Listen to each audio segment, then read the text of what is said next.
నాడీపతి ఆవులు అనే అంశంతో మనతో మాట్లాడడానికి మన ముందున్నారు ప్రముఖ నాడీపతి వైద్యులు పి కృష్ణంరాజు గారు. వారితో మాట్లాడి మరిన్ని వివరాలు తెలుసుకుందాం. నమస్తే సార్.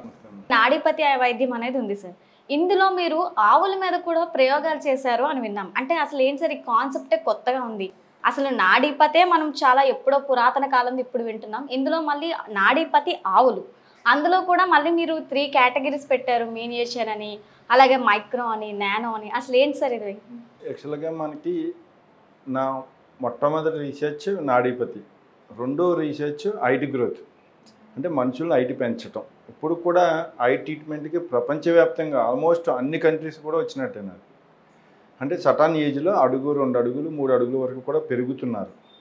అయితే నాకేంటంటే మన మనుషులు పూర్వకాలంలో 180 అడుగులు, 34 అడుగులు, 20 అడుగులు, 18 అడుగులు, అలాగే 120 అడుగులు ఇలా ఉన్నాయని మన స్కెల్టన్ దొరికే తవ్వకాల్లో కూడా. అంటే మన మనుషులు జీన్ మన బాడీలో జీన్ ఉండేది పూర్వకాలంలో, కానీ హైట్ తగ్గిపోయాయి. మనం అట్లీస్ట్ ఒక 10 అడుగులన్న హైట్ పెంచితే మనకి ఒలింపిక్స్లో మెడల్స్ వస్తాయన్న కోణంతో ఆలోచించడం జరిగింది. అయితే నేను ఇట్లా చేయటానికి మనుషుల్ని 10 అడుగులు హైట్ పెంచాలి అంటే సుమారుగా 6-7 జనరేషన్ల మీద వర్క్ చేయాలి. మన మానవుల జనరేషన్ ఒకటి 100 ఇయర్స్, అంటే 60 నుంచి 100 సంవత్సరాలు ఉంటుంది. అంటే నా లైఫ్ 1000 సంవత్సరాలు, 1200 సంవత్సరాలు అయితే నేను అది చేయగలను.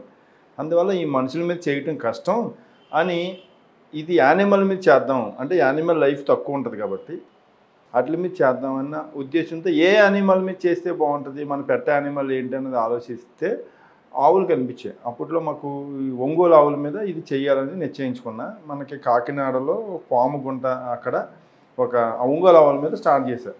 హైట్ పెంచడం చాలా పెద్దవి అవుతాయి, 10 అడుగుల వరకు కూడా అవుతున్నాయి. కానీ ఈ చేసే మొదలు పెట్టాక ఒక ఆలోచన వచ్చింది, ఇది పెద్ద చేయటం వల్ల నేను అట్లా హామ్ చేసినట్టు. ఎందుకంటే ఇవి ఎప్పుడైతే హైట్ పెరిగినాయో వెయిట్, బాడీ కూడా పెరుగుతాయి.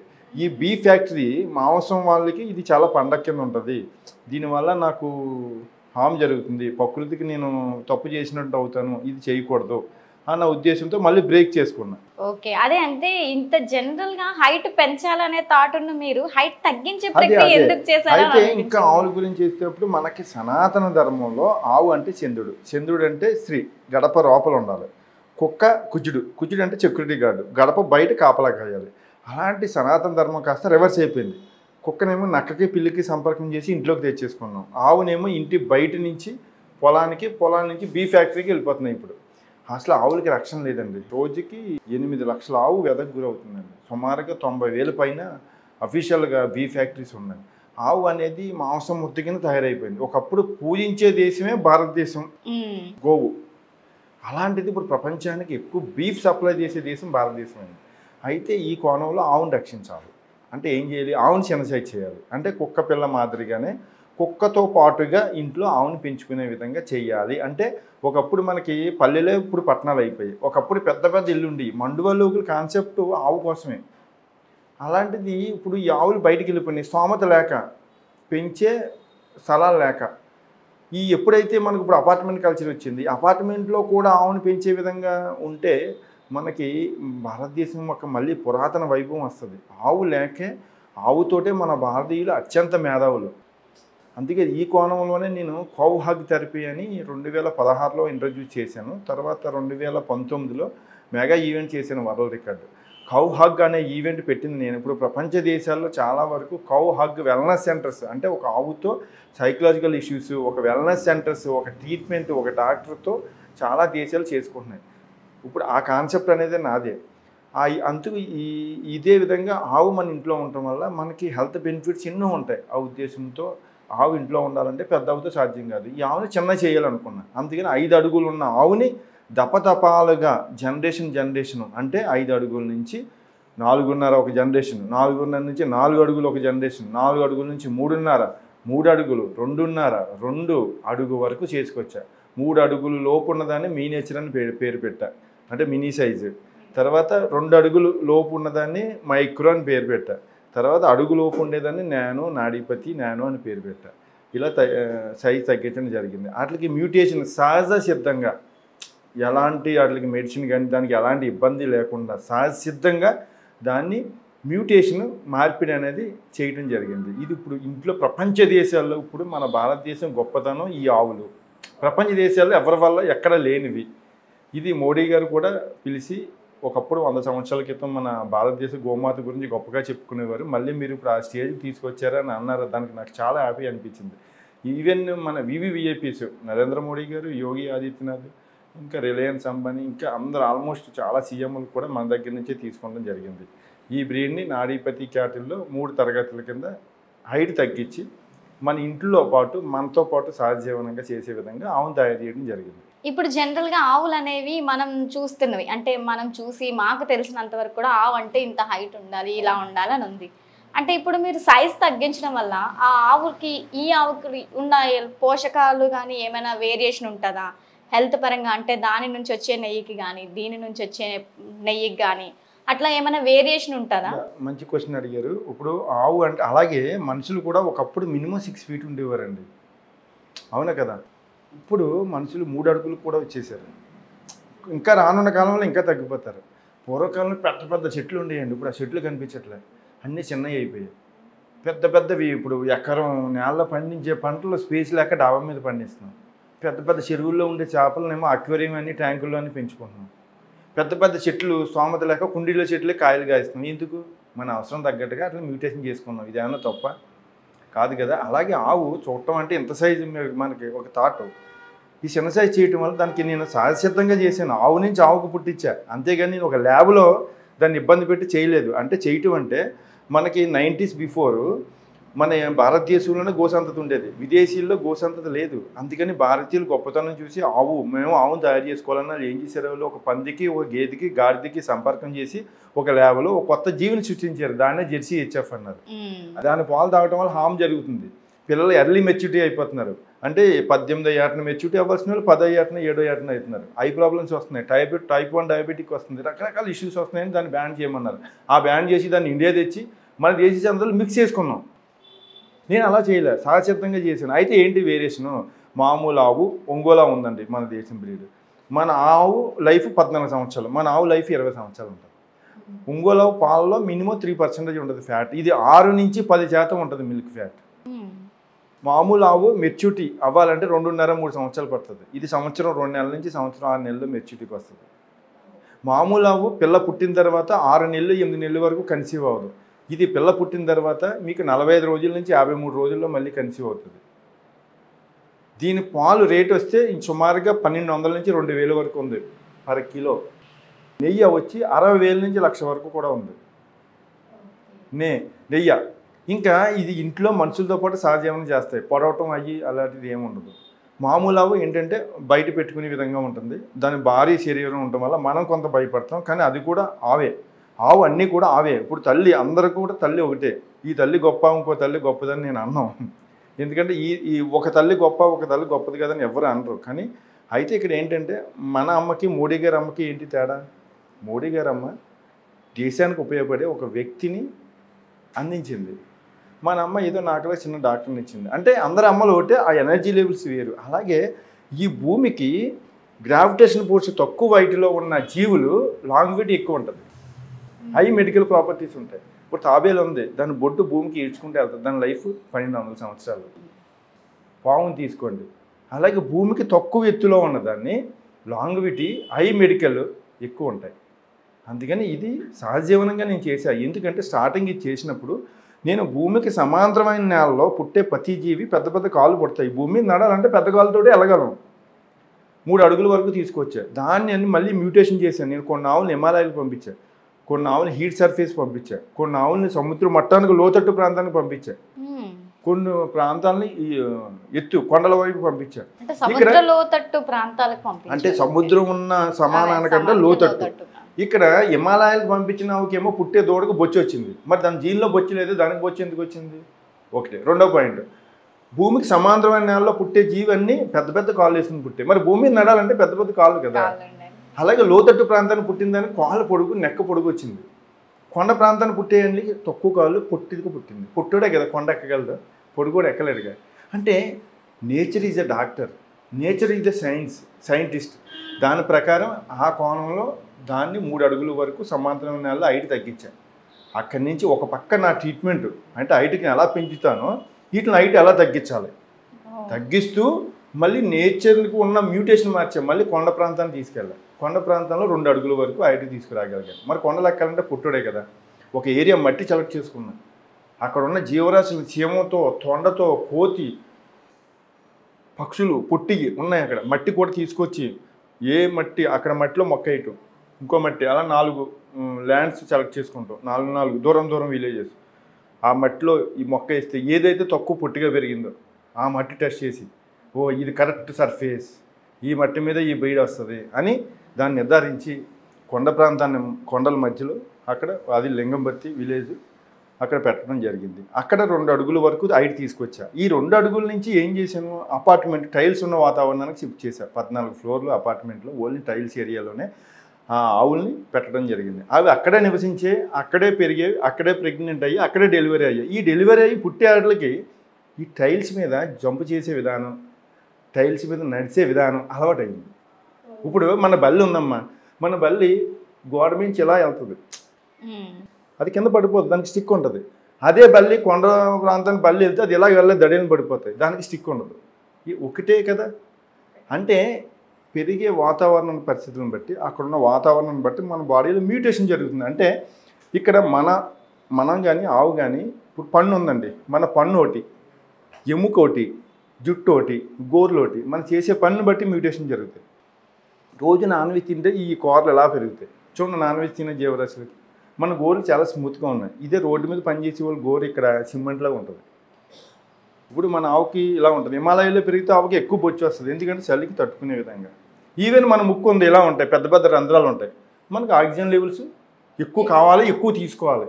ఇదే మనం టిబెట్లో కానీ చైనాలో కానీ వెళ్ళిపోయామనుకోండి, ఎత్తు సర్ఫేస్, మనకి అక్కడ ఆక్సిజన్ లెవెల్స్ ఎక్కువ ఉండవు.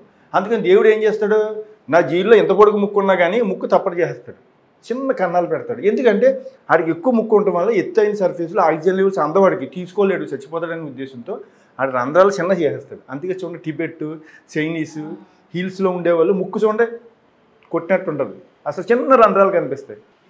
నేచర్ క్రియేట్ చేస్తాడు. ఇది చాలా అద్భుతమైన సైన్స్. ఇది మనం అర్థం చేసుకుంటేనే తెలుస్తుంది. ఈ విధంగా మన బాడీలో మ్యూటేషన్ జరుగుతుందనే ఉదాహరణతో ఇది చెప్పడం జరిగింది. ఈ విధంగా ఆవుని చిన్న సైజ్ చేసి, పూర్వకాలంలో ఆవు అనేది ఇంట్లో ఉండేది, బయటకు పోయింది. మళ్ళీ ఇప్పుడు అదే ఆవుని ఇంట్లో తీసుకురాగలిగాను నేను. ఇప్పుడు దేశవ్యాప్తంగా, ప్రపంచవ్యాప్తంగా మన ఆవులు ఎంతో ఆదరణ పొందింది. ఎంత వివివిఐపిసి రాయల్ లైఫ్ ఇస్తున్నారు. ఇదే నేను లేను అనుకోండి, అసలు ఆవు అనేది మర్చిపోయేవారు చాలా వరకు. ఇప్పుడు ఆవు అనేది మాంసం ముద్ద కింద ఉందండి. రోజుకి ఎన్ని లక్షల ఆవులు కోసుకు తినేస్తున్నారు. ప్రపంచ దేశాలకు టన్నులు ఎక్కువ బీఫ్ సప్లై చేసే దేశం భారతదేశమైంది. మరి ఎవరైనా కానీ ఇంతమంది ఉన్నారు, వెళ్ళి ఆవులను ఆపుతారు, మళ్ళీ అక్కడికే మళ్ళీ వెళ్తున్నాయి. నేను ఆవుకి ఆ పరిస్థితి రాకూడదు, ఒకటి ఆ పరిస్థితి రాకూడదంటే ఆవును చిన్న సైజ్ చేశారు.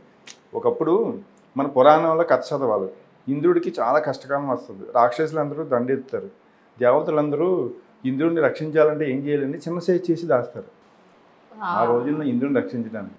ఇప్పుడు ఆవును రక్షించాలంటే నేను ఒక మార్గాన్ని ఎంచుకున్నా, నా దగ్గర పుట్టే ఆవులన్నీ చిన్న సైజ్ చేసి దాసేనట్లని, ఎవరికి ఈ బీ ఫ్యాక్టరీకి వెళ్ళకూడదు. ఇది నేను చేసింది తప్ప పాపం అనేది నేచర్. నేను అట్లా ఏం ఇబ్బంది పెట్టలేదు కదా. ఇప్పుడు మాకు 5 అడుగుల ఆవుకి 5 అడుగుల ఎద్దులు ఉంటాయి, 4 అడుగుల ఆవులకి 4 అడుగుల ఎద్దులు ఉంటాయి, 3 అడుగుల ఆటలకి 3 అడుగులు, 2 అడుగుల ఆటలకి 2 అడుగులు అడుగు ఎత్తున్న అవే సహజసిద్ధంగా సెక్స్ చేసుకుంటున్నాయి, అయ్యే సహజసిద్ధంగా పిల్లలు పుడుతున్నాయి. ఇందులో నేను చేసేది ఏముంది? మరి ఆ బ్రీడ్కి ఆ బ్రీడే పుడుతుంది. ఈ ఆవు ఖరీదు ఎలా ఉంటుంది? ఖరీదు అంటే అమ్మా ఇప్పుడు అదే వచ్చారు. ఇప్పుడు చేసే పరిస్థితి ఏంటంటే ఆవుకి రాయల్టీ ఇవ్వాలి. రోడ్డు మీద ఆవులు కనిపిస్తున్నాయి, గేదెలు ఎందుకు కనిపించట్లేదు? ఈవెన్ మేక ఎందుకు కనిపించట్లేదు? ఎందుకంటే గేదెలు కాస్ట్ ఎక్కువ, ఆవులు కాస్ట్ తక్కువ కదా. 10,000 20,000కి వస్తున్నాయి కాబట్టి మనం కోసుకు తినేస్తున్నాం, ప్లాస్టిక్ తింటున్నాయి. అందరూ ఆవుకి నమస్కారం పెట్టాలంటారు, కానీ ఆవుకి ఫుడ్ ఎవడో పెట్టడు, రోడ్ల మీద మాత్రం ప్లాస్టిక్ తింటూ ఉంటుంది. అదే ఆవు ₹1,00,000 పెట్టమనండి, ఎవరైనా రోడ్డు మీద ఆవును వదులుతారా? బీ ఫ్యాక్టరీ వాడికి వెళ్తుందా? ఇక్కడ ఆవుకి రాయల్టీ ఇవ్వాలి అంటే దానికి కొంచెం వెల ఉండాలి, మినిమం ₹1,00,000 నుంచి ఉంటాయి మన దగ్గర. ఆ రేటు లేకుండా మనం ఇంకా తక్కువకి ఇచ్చామనుకోండి, అది సండే మన మార్కెట్లాగా అయిపోతుంది. అది ఆ ఉద్దేశంతో మరి కొంతకాలానికి ఇది ఎక్కువ ఇంకా పెంచాలి, మనం ఇంకా భవిష్యత్తులో ఇంకా తక్కువకి ఇవ్వాలనేది దాని కోణంలో మనం ప్రయత్నిస్తున్నాం. ఇంకా పైన భగవంతుడు ఆయన చూసుకుంటారు. ఇంకా ఇలాంటి ప్రయోగాలు ఇంకేమైనా చేస్తున్నారా మీరు? అంటే ఇప్పుడు వరకు నాది మెడిసిన్లోనే సుమారుగా టోటల్గా 32 మెథడ్స్ మీద నేను రీసెర్చ్ చేశాను. అన్నీ థెరపీలే మెడికల్గానే. ఈ తర్వాత ఈ ఆవుల మీద ఆవుని రక్షించాలనే ఉద్దేశంతో ఆవుకి ఈ టైపు అంటే ఇప్పుడు మన అందరి ఇళ్ళల్లోనే ఆవు ఉండాలి నా కాన్సెప్ట్ అదే. పెద్ద ఆవును కూడా పెట్టుకోండి, మీకు స్తోమత అయితే మంచిదే, కానీ పెద్ద ఆవును పోషించే శక్తి లేకే కదా మన చిన్న ఆవులకు వచ్చాం. అలాగే ఇంకా అలా జరుగుతూనే ఉన్నాయి. ఇంకా అంటే మనుషులకు కూడా హైట్ పెంచొచ్చు అంటారు. అది ఇప్పటి నుంచే కదా, ఎప్పటి నుంచో 10-15 సంవత్సరాల నుంచి చేస్తున్నదే కదండి. ఇది ప్రపంచంలో ఏ వైద్య విధానంలో కూడా హైట్ని పెంచే వాళ్ళు లేరు. అంటే కాల్షియము జింకోవిట్ ట్యాబ్లెట్ ఇస్తారు తప్ప, కానీ సహజసిద్ధంగా ఎలాంటి మెడిసిన్ లేకుండా పెంచేది మన వైద్య విధానమే. ఇది నేను చెప్పడం కదా, మన యూట్యూబ్లో కూడా చాలా టెస్టిమోనియల్స్ వీడియోస్ కూడా ఉంటాయి, చూసుకోవచ్చు. అంటే ఎంత ఏజ్ ఉన్న లిమిట్లో మనం పెంచొచ్చు అంటారు? మనకి అమ్మాయిలు అయితే ఇప్పుడు నవే డేస్ 16 సంవత్సరాల లోపు, అబ్బాయిలు అయితే 18 సంవత్సరాల లోపు అయితే వాళ్ళు ఆ ఏజ్లో ఎర్లీగా వస్తే వాళ్ళకున్న జీన్లో కంట వాళ్ళ పూర్వీకుల జీన్ తీసుకుని కొంత హైట్ మనం పెంచవచ్చు. ఎందుకంటే వాళ్ళ బ్లడ్లో ఉంటుంది కదా ఆల్రెడీ. ఇప్పుడు మీరు ఉన్నారంటే 5 feet ఉన్నారు. ఇప్పుడు మీ బ్లడ్లో కూడా మీ అమ్మమ్మ నాన్నమ్మ ఉండొచ్చు 6 feet, లేదా మీ పేరెంట్స్ ఉండొచ్చు, మీ తాతలు ఉండొచ్చు, మేనమావులు ఉండొచ్చు కదా. అలా మనం హైట్ పెంచవచ్చు. మెడిసిన్ ఏమి ఉండదండి, మనకున్న హార్మోన్స్ని స్టిమ్యులేట్ చేయడం ద్వారా దాన్ని గ్రోత్ పెంచచ్చు. ఒకవేళ ఆ ఏజ్ దాటిన వాళ్ళు ఎవరైనా హైట్ ఏజ్ దాటిన వాళ్ళు అయితే డిపాజిట్ అయిన హార్మోన్స్ని కొద్దిగా స్టిమ్యులేట్ చేయడం ద్వారా ఓన్లీ 1, 2, 3 సెంటీమీటర్లు మాత్రమే పెరగలుగుతారు. ఇది ఎవరికి ఉపయోగం అంటే పోలీస్ రిక్రూట్మెంటు, సబ్ ఇన్స్పెక్టర్లు, ఆర్మీ, నేవీ, ఎయిర్ ఫోర్స్ వాళ్ళు రిజెక్ట్ అవుతారు 1, 2, 3 సెంటీమీటర్లకి. వాళ్ళకి కొంత టైం ఇస్తారు, వాళ్ళు వచ్చి ట్రీట్మెంట్ తీసుకుని మళ్ళీ క్వాలిఫైడ్ అవడం అనేది జరుగుతుంది. వాళ్ళకి మాత్రమే అది ఉపయోగం 1, 2, 3 సెంటీమీటర్లు. అయితే ఇప్పుడు మీరు ఏ ఆవునైతే అంత చిన్నదిగా చేశారో, అంటే ఆ ఆవును అలా తయారు చేయడానికి ఈ నాడీపతి ఆవు అని పెట్టడానికి ఏమైనా కనెక్షన్ ఉందా? యాక్చువల్గా ఇది మనకి భారతదేశంలో మన ఆంధ్రప్రదేశ్లో చాలా పొట్టి రకాల ఆవులు ఉన్నాయి. ఇప్పుడు కేరళ వెళ్తే వెల్చూరు, మల్లాడ్గిడ్డ కర్ణాటకకి, ఆంధ్రప్రదేశ్కి ఏమో మన పొంగునూరు. కానీ ఇవి కూడా మినిమం 3 feet ఉంటాయి, 3 to 5 feet మధ్యలో ఉంటాయి. అయితే మనం స్పెసిఫిక్గా వీటిని 3 feet లోపు అంటే 2.5 లోపు హైట్ పెంచేదానికి మినీ సైజ్ కాబట్టి మినీ కవ్వు కానీ మినియేచర్ అని పేరు పెట్టడం జరిగింది. ఇంకా దానికంటే ఇంకా రీసెర్చ్ చేసి 2 అడుగుల లోపు చేసే తర్వాత ఆ పేరెంట్స్ నుంచి ఇంకా 2 అడుగులు వాటికి మినియేచర్ తర్వాత చిన్న సైజు మైక్రో కదా అని మైక్రో అని పేరు పెట్టడం జరిగింది. దానికంటే ఇంకా చిన్న సైజ్ చేసి అంటే కొంతమంది అడిగారు, మేము అపార్ట్మెంట్స్లో ఉంటున్నాం 4వ ఫ్లోర్ 5వ ఫ్లోర్లో మాకు కూడా ఇంకా చిన్నవి కావాలంటే నానో అని పేరు పెట్టాయి. కానీ ఈ 3 కూడా ఈ నాడీపతి క్యాటిల్ అని పేటెంట్ అన్నది, పేటెంట్స్ రిజర్వ్ చేయబడ్డాయి. ఇంకా మినియేచర్, మైక్రో, నానో అనేది ట్రేడ్ మార్క్, పేటెంట్ కూడా రిజర్వ్ చేయబడ్డాయి. ఇది ఎవరు అసమ్మం చేయటం. అయితే ఈ మధ్య కాలంలో చాలా డూప్లికేట్ చేస్తున్నారు రైతులు. వాళ్ళ దగ్గర పుట్టే పొంగునూరు పాలు తాగేదోడు, నేను పుట్టినప్పుడు 1/2 feet పుట్టాడు, ఇప్పుడు 6 అడుగులు ఉన్నాయి. ఈ పుట్టిన వెంటనే రోజులు బేబీస్ని తీసుకుని 1-2 సంవత్సరాలని అబద్ధాలు ఆడేసి అమ్మేసుకుంటున్నారు మన పేరు ఉపయోగించి.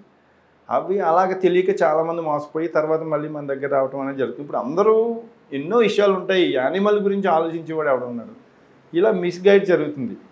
అవన్నీ పొంగునూరు కాఫ్స్. యాక్చువల్గా మినియేచర్, మైక్రో, నానో, నాడీపతి క్యాటిల్లోయే ఇవన్నీ కూడా మనవే. ఇవి ప్రపంచం మొత్తానికి ఎక్కడ ఉండవు.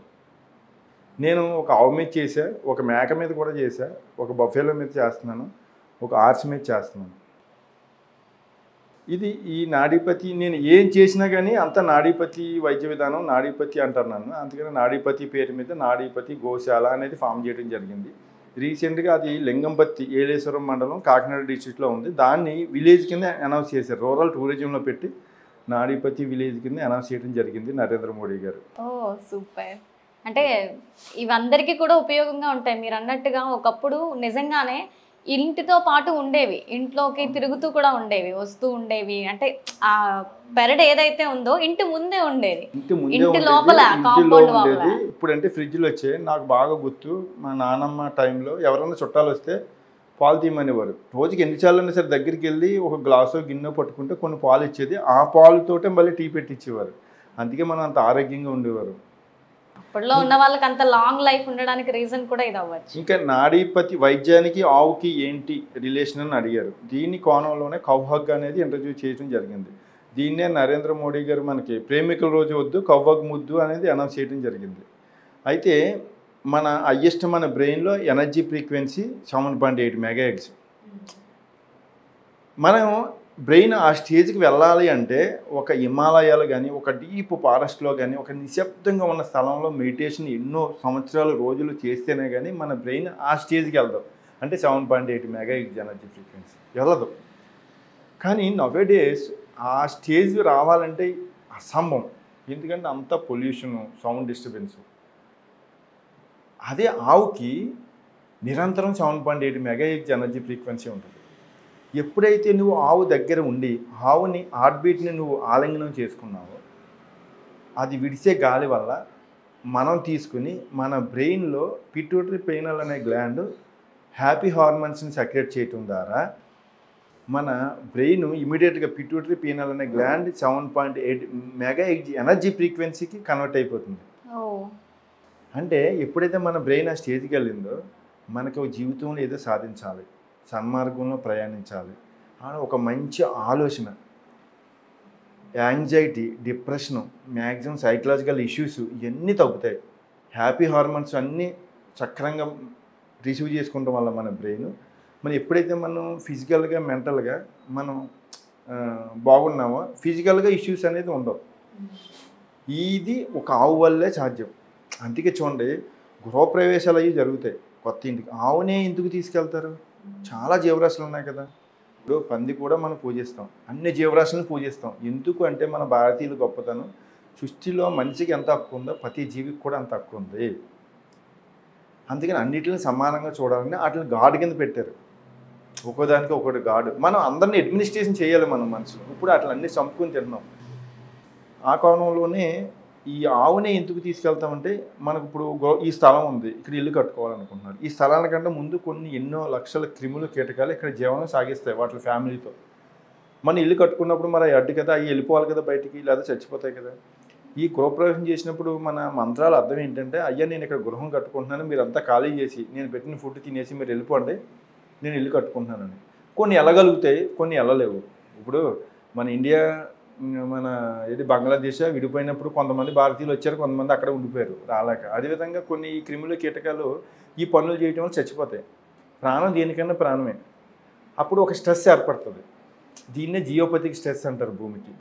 ఈ స్ట్రెస్ని న్యూట్రల్ చేసే జీవి ఆవు మాత్రమే. అందుకే ఫస్ట్ ఆవుని తీసుకెళ్తాం. ఈవెన్ అన్నీ ఎందుకంటే మన అయోధ్య రామ మందిరం కట్టారు, విగ్రహానికి ప్రాణ ప్రతిష్ఠ అంటారు. ఫస్ట్ ప్రాణ ప్రతిష్ఠ చేసినప్పుడు వేద మంత్రాలతో చేస్తారు. డైరెక్ట్ ఎవరైనా చూస్తే కలిపోతాయి. ఫస్ట్ ఆవునే చూపించారు. ఫస్ట్ అది ప్రాణం ప్రతిష్ఠ అయ్యిందా లేదనేది అద్దం చూపిస్తారు. ఈ అద్దం పగిలిపోతుంది, అప్పుడు ఆవును చూపిస్తారు. ఫస్ట్ ఏ టెంపుల్లో అయినా సరే విగ్రహానికి ప్రాణ ప్రతిష్ఠ చేస్తే ఆవునే చూపిస్తారు. ఎందుకంటే ఆవు మాత్రమే తట్టుకునే శక్తి ఉంది. అందుకే సృష్టిలో అన్ని జీవరాశుల కంటే ఆవుకు ఒక విశిష్ట స్థానం ఇచ్చారు మన భారతీయులు. అది కూడా మన దేశీయ గోవు మాత్రమే. మీరు అడగచ్చు, ఇదేంటి మీరు ఒక్కళ్ళు ఎలా మాట్లాడతారు, వేరే దేశాలకు వెళ్తే అవి కూడా ఆవులే కదా, జస్ట్ ఫర్ బీఫ్ అని. అది మన ఆవు బాస్ ఇండికస్, విదేశీ ఆవు బాస్ టెర్రస్. ఆవు అని పేరు పెట్టుకున్నాం కానీ అది ఆవుతో సమానం కాదు. అది మన దేశీయ గోమాత మాత్రమే. మీరు చెప్తుంటే అనిపిస్తుంది. అందుకేనేమో ఇప్పుడున్న సైకలాజికల్ ప్రాబ్లమ్స్ కానీ, హెల్త్ ఇష్యూస్ కానీ ఒకప్పుడు మన పెద్దవాళ్ళు ఏమీ చూడలేదు. ఇప్పుడు ఉన్న వాళ్ళలోనే మనం చూస్తున్నాం సైకలాజికల్ ప్రాబ్లమ్స్ కావచ్చు, యాంగ్జైటీ కావచ్చు, డిప్రెషన్ కావచ్చు. మేబీ అప్పట్లో వాళ్ళకు కూడా ఉండొచ్చు కానీ ఇంత రేట్ అంటూ లేదు అని అనుకుంటున్నాను. ఎందుకంటే ఆ టైంలో ఈ పదాలు కూడా చాలా వరకు తెలియదు ఎవరికి తెలియదు. అంటే అక్కడ అప్పుడు మనకి మంచి పుష్కలమైన ఆహారం ఉండేదండి. ఇప్పుడు ఈవెన్ పాలే తీసుకుందాం, ప్రతి వ్యక్తికి కూడా మనం ఫస్ట్ మనం పుట్టినప్పుడు పాలే తాగుతాం, తర్వాత ఆవు పాలు తాగుతాం, ఇప్పుడు కూడా తాగుతూ ఉంటాం. కానీ ఇప్పుడు ఆ పాలే కలుషితం అయిపోయాయి. ఇప్పుడు ఇదంతా కూడా రకరకాల మెడిసిన్తో తయారు చేసబడ్డాయి పాలు. మనకి పాడి సాంద్రత లేదు, కానీ ఇంతమంది పాలు ప్యాకెట్లు ఎలా తాగుతున్నారు అంటే మనం అర్థం చేసుకోవాలి. ఇది పూర్వకాలం అంటే ఒరిజినాలిటీ ఉండేదండి. మంచి ఫుడ్ తీసుకునే వాళ్ళం, మంచి ఆరోగ్యంగా ఉండేవాళ్ళం. ఇది ఇప్పుడు వ్యవసాయం మనకు వెన్నుపోస. ఈ వ్యవసాయం చేయాలంటే పాడి సాంద్రత మెయిన్, పశువులు మెయిన్, ఆవులతోటే కీలకం. అసలు ఆవులే లేవు ఇంకా అంతా ఇంకా ఎట్లా మనకి జెన్యూన్ ఫుడ్ అనేది దొరుకుతుంది. అందుకే కదా చాలామంది మనకి అవేర్నెస్ ఇస్తున్నారు, ఒక ఆవుతోడే ఎకరం పంట పండించి. అది నిజం, 100% సత్యం. కానీ ఆవు మళ్ళీ ఎన్నో మనం రకాలుగా మనకు ఉపయోగపడతాయి, అనేక మనకి విధాలుగా కూడా ఉపయోగపడతాయి. చేస్తుంది ఉపయోగం అనేది ఉంది. అంటే నేను విన్న ఒక ఆవు గనక మనం పెంచుకుంటే ఆ ఇంటి యజమాని చెయ్యి నాకి తన బాడీలో ఉన్న ఇంబ్యాలెన్స్ ఏంటో తెలుసుకొని దానికి సంబంధించిన మెడిసినల్ ప్లాంట్స్ నాకు తిని వచ్చి మనకి అవును, పాలిస్తుంది. కరెక్ట్ అండి. ఇంకా చాలా విషయాలు ఉన్నాయి ఆవు గురించి చెప్తే, ఇంకా చాలా సబ్జెక్ట్స్ ఉంటాయి. ఆవు ఏంటంటే యజమాని గుర్తిస్తుందండి. ఉమ్. అంటే ఏ ఇష్యూస్ ఉన్నాయని దాని స్మెల్ ద్వారా డయాగ్నోస్ చేస్తుంది. కుక్క కూడా అంతే, చాలా అద్భుతమైందండి. మన గ్రంథాల్లో ఓన్లీ ఆవు గురించి కుక్క గురించి చాలా గొప్పగా చెప్పారండి. ఈ ఒక కుక్కతోటే చూడండి, మన జ్యోతిష్యం తల్లి లాంటి శాస్త్రం జ్యోతిష్యం కుక్కతో మొదలుపెట్టి కుక్కతో ఆపారు. ఈవెన్ రామాయణం కూడా కుక్కతో మొదలెట్టి కుక్కతో ఆపారు. ఈవెన్ మహాభాగవతం కూడా కుక్కతో మొదలుపెట్టి కుక్కతో ఆపారు. ఈ కుక్కకు ఉంటే కాల భైరవుడు, కాలాన్ని నిర్ణయించేవాడు, అంటే స్ట్రీట్ డాగ్. ఇప్పుడు మీరు చేసేదేమో నక్కకే పిల్లికి సంపర్కం చేసి అది అసలు కుక్క కింద కాదు. అలాగే ఆవు కూడా చాలా అద్భుతమైనవి అండి ఇవి. మనకి అలాంటి అద్భుతాన్ని మనం ఇస్తే మనం దాన్ని సంకరజాతి చేసుకున్నాం రకరకాలుగా. ఇప్పుడు నేను చెప్పే ఆవు కొత్తగా నేను చేసింది కాదండి. ఇది ఒకప్పుడు ఒక ఆవుకి ఒక 4th క్రోమోజోమ్ ఎఫెక్ట్ అవ్వటం వల్ల పుట్టిన బ్రీడ్ డ్రాఫ్ట్. దీన్నే బ్రహ్మ బ్రీడ్ అనేవారు. తర్వాత డ్రాఫ్ట్ బ్రాహ్మణ బ్రీడ్ అయింది. బ్రాహ్మణ బ్రీడ్ నుంచి పొట్టి రకరకాలుగా తయారయ్యాయన్నమాట. తయారయ్యి లాస్ట్కి రకరకాల బ్రీడ్ల కింద తయారయ్యాయి. కానీ ఈ బ్రీడ్ అనేది అంతమైపోయింది. మన పూర్వీకులు దీన్ని బుధ ప్లానెట్ అన్నారు. దీన్ని అగస్త్య మహాముని బాగా డెవలప్ చేశారు. తర్వాత ఇంకా చాలా ముని ఋషులు ఆశ్రమాల్లో ఉండేవి. తర్వాత అంతమైపోయింది. ఈ అంతమైపోయిన బ్రీడ్ని మళ్ళీ మనం పుట్టించి డ్రాఫ్ట్ బ్రహ్మ బ్రీడ్ అని పేరు పెడదామంటే ఇది పేటెంట్ ఏమో ఒక కంట్రీ తీసుకున్నారు. పోనీ బ్రాహ్మణ బ్రీడ్ పెడదామంటే పేటెంట్ వేరే కంట్రీ వాళ్ళు తీసుకున్నారు. అందుకని ఏ పేరు లేక నాడీపతి క్యాటిల్లో మళ్ళీ ఇందులో 3 తరగతుల కింద మినియేచర్, మైక్రో, నానో కింద విభజించడం జరిగింది. పేరు మాత్రం మారింది. అంతమైపోయిన బ్రీడ్ని మళ్ళీ మనం పుట్టించడం జరిగింది. ఇప్పుడు వేల సంవత్సరాల నాటి అంతమైపోయిన నాడీపతి వైద్య విధానాన్ని మళ్ళీ ఎలుగులో తీసుకొచ్చి మళ్ళీ మనం ఎలా నిలబెట్టామో ఇదే విధంగా ఈ అంతమైపోయిన ఈ ఆవు జాతిని మళ్ళీ నిలబెట్టగలిగాం. పూర్వకాలంలో 302 రకాల జాతులు ఉండేవి. ఇప్పుడు 32 జాతులు మాత్రమే ఉన్నాయి. ఇప్పుడు ఈ జాతుల గురించి చెప్పాలి అంటే ఎవరు చెప్తారమ్మా? రైతులు చెప్పాలి. రైతులు అందరూ అంత తెలిసిన వాళ్ళు ఎవరున్నారు? చేస్తున్న వాళ్ళు కూడా అది వదిలేసి ఇప్పుడు వేరే ఉద్యోగాలు అంటూ వెతుక్కోవడం అంటే జరుగుతుంది. అంటే పూర్వీకులు అందరూ చేసే వాళ్ళు అందరూ లేరు కదా. ఇప్పుడున్న మోడర్న్ వ్యక్తులు ఎవరు చేయలేరు. చాలా చక్కగా చెప్పారు సార్. అంటే మీరు చెప్పింది నిజమే. ఒకప్పుడు ఉన్న మన జీవన శైలి కానీ విధానం కానీ అన్నీ కూడా మనకి ప్రకృతితో ఉన్న కనెక్టివిటీని చూపించేవి. కానీ ఇప్పుడు మనం ఏం చేస్తున్నాం అంటే ప్రకృతి నుంచి అలా అలా అలా దూరం వెళ్ళిపోతున్నాం. కానీ మీరు చేసే ఇలాంటి ప్రయోగాల వల్ల మళ్ళీ మేము ప్రకృతికి కనెక్ట్ అవ్వగలుగుతున్నాం అని చెప్పేసి నాకు కూడా అనిపిస్తుంది. అంటే మీరు ఆవుని ఎంత ఉపయోగపడుతుంది సైంటిఫిక్గా కూడా దాని ఎఫెక్ట్ మన మీద ఎంత పడుతుంది అని తెలిసిన తర్వాత ఖచ్చితంగా ఇలాంటి ఆవు అనేది ఇంట్లో ఉంటే చాలా బాగుంటుంది అని అనిపించింది. ఎందుకంటే అన్ని రకాలుగా కూడా అంటే ఈవెన్ మనకి ఫిజికల్గా మెంటల్గా అన్ని రకాలుగా ఉపయోగపడుతుంది. ఇప్పుడు మాకు చాలామంది కస్టమర్స్ భారతదేశం మొత్తానికి విఐపీస్ పట్టుకెళ్ళారండి. నేను అడుగుతూ ఉంటా, ప్రతి వారికి ఒకటే చెప్పాను, మీరు పట్టుకు వెళ్ళండి. 1 ఇయర్లో మీకు ఏ చేంజెస్ అంటే ఒక మానసికంగా కానీ ఒక ఫిజికల్గా కానీ ఒక ఆరోగ్యపరంగా కానీ ఐశ్వర్యం పరంగా కానీ ఎలాంటి మార్పు కనిపించకపోతే ప్లీజ్ సెండ్ మీ అంట, అంటే వెనక్కి పంపించామంట. ఇప్పుడు వరకు అందరూ కూడా ఫుల్ సాటిస్ఫైడ్. సుమారుగా నా దగ్గర నుంచి పట్టుకెళ్ళిన వాళ్ళు 165 మంది పైన కూడా మ్యారేజెస్ చేశారు వాటికి. ఆవుకి గోకళ్యాణం. ఈవెన్ టౌన్లో నార్త్ ఇండియన్స్ చాలా అసలు ఇప్పుడు ఇంట్లో పెంచుకుంటాం అనేది లేదు, పోయింది. మళ్ళీ అంటే పూర్వకాలం ఉన్నదే మళ్ళీ ఇప్పుడు ఆవుని ఇంట్లో పెంచుకుంటున్నారండి చాలామంది. మొన్నటి వరకు కుక్కలు ఉండేవి, కుక్కలతో పాటు ఇప్పుడు ఆవును కూడా పెంచుకుంటున్నారు.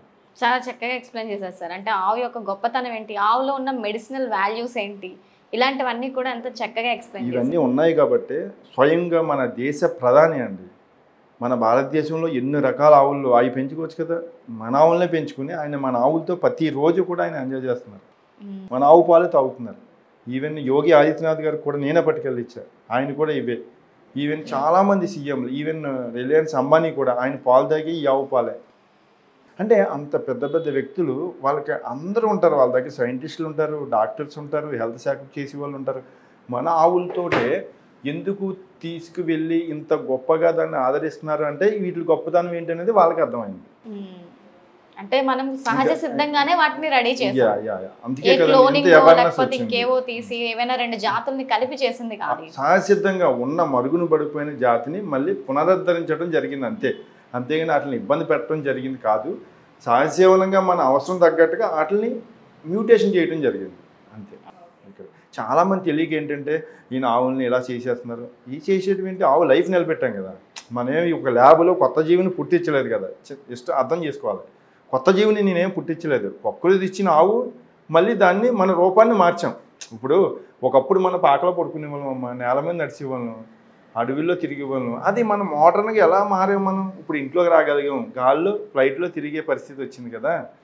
ఇప్పుడు కరెంట్లు మనం పెట్టుకున్నాం, పవర్ జనరేట్ చేసుకున్నాం, మనకు అనుకూలం తగ్గట్టుగా మన టెక్నాలజీని ఇంప్రూవ్ చేసుకున్నాం.